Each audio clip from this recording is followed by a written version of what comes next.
Cardinal Systems steel panel retaining wall installations are fast and easy to assemble.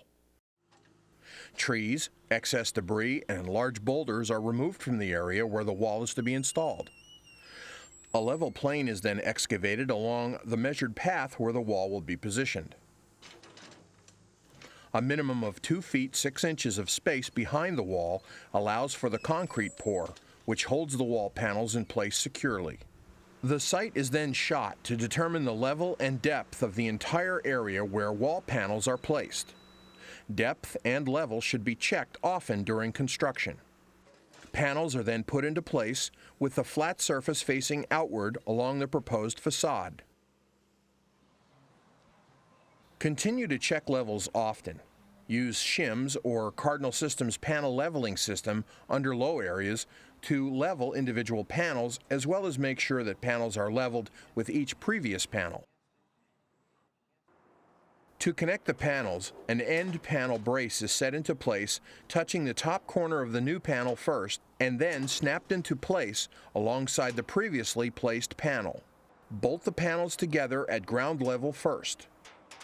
Hand secure with a nut, and repeat this action on the top end of the panel insert. Continue to hand tighten bolts and corresponding nuts along the entire inner edge of the brace. Once the panel is level and the brace secure, you may tighten up the assembly. These braces add strength to each panel in addition to serving an assembly function. After all bolts are tightened, prepare the A-frame brace by connecting the cement pad to the horizontal strut or short angle. These components can be tightened at this point. Also prepare the adjustable diagonal support by threading the nut up towards the right angle bracket. Once a panel has been brought to level, mount the horizontal strut of the A-frame brace at the bottom by connecting the bolt on the lower portion of the end panel brace. The lower component of the A-frame brace rests on the ground. Hand secure the horizontal strut of the A-frame brace to the end panel brace. Connect the right angle bracket to the top of the panel, bolting it to the end panel brace. First, hand secure the top bolt and nut, and then connect the bottom of the adjustable diagonal support to the horizontal strut. Then, proceed to tighten up the assembly. Continue checking each panel for level. Make sure to check the alignment of the rest of the panels. Once the wall is assembled, stake each panel with rebar. The horizontal strut of each A-frame assembly is staked with right-angle stakes driven through the right-angle slots in the base. With all wall panels assembled and supported on this lower wall section, this job requires both lower and upper walls. The final wall panel is put into place. With the entire wall constructed, level, and secure, run lengths of rebar on top of the lower A-frame component to provide additional strength when embedded in poured concrete. Make sure one of the rebar lengths rests in the apex of the brace, and the other rests against the wall panel on the bottom of the A-frame brace. When the concrete is poured, these rebar will add strength to the wall. To set the transit for the upper wall, first determine the upper wall elevation requirement. Construct the upper wall as you did the lower. Use shims to make adjustments where necessary to level the upper wall. Continue placing upper wall panels as in the lower assembly. And check for plumb frequently, adjusting the threaded rod on the A-frame assembly until the wall assembly is plumb.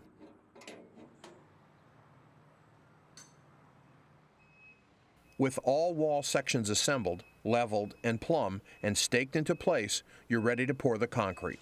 The concrete will serve as a solid base to our retaining wall system. Pour concrete to a depth of at least 8 inches.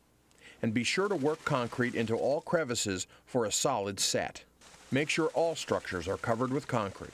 Concrete will cover the entire bottom of the braces, all of the rebar, shims, and the bottom portion of the galvanized steel wall panels. Once the concrete is poured and has set, which will take several hours, place the perforated drain pipe down on top of the concrete.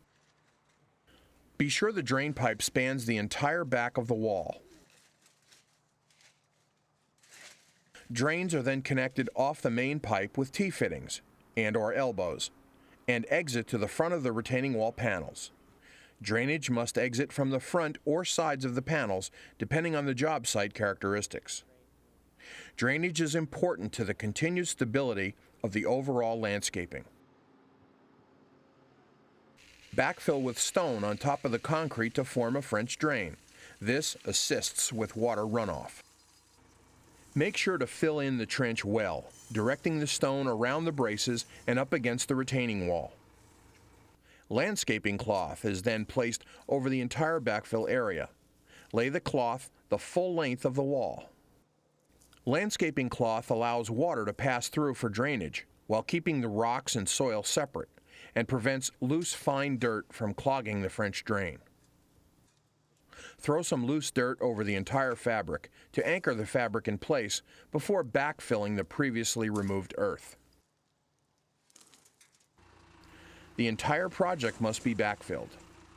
You can then rake the soil up against the top of the panels to ensure the entire trench has been filled. You'll use the identical process to backfill the lower wall trench, being careful not to dislodge the drain connection. Place landscaping fabric down and backfill over the entire area.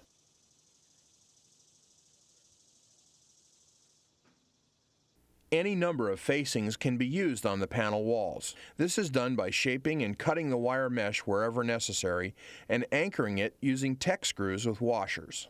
Wire mesh will provide a stable facing for the adherence of various masonry solutions. Here we're using a stucco finish, which requires a plain concrete base coat. Make sure to cover the entire exposed area, especially around curves or angles. Once the base coat has dried, a decorative coat that has been dyed to match or complement the house can be applied on top of the dried base coat. Standard masonry tools are used to accomplish this task.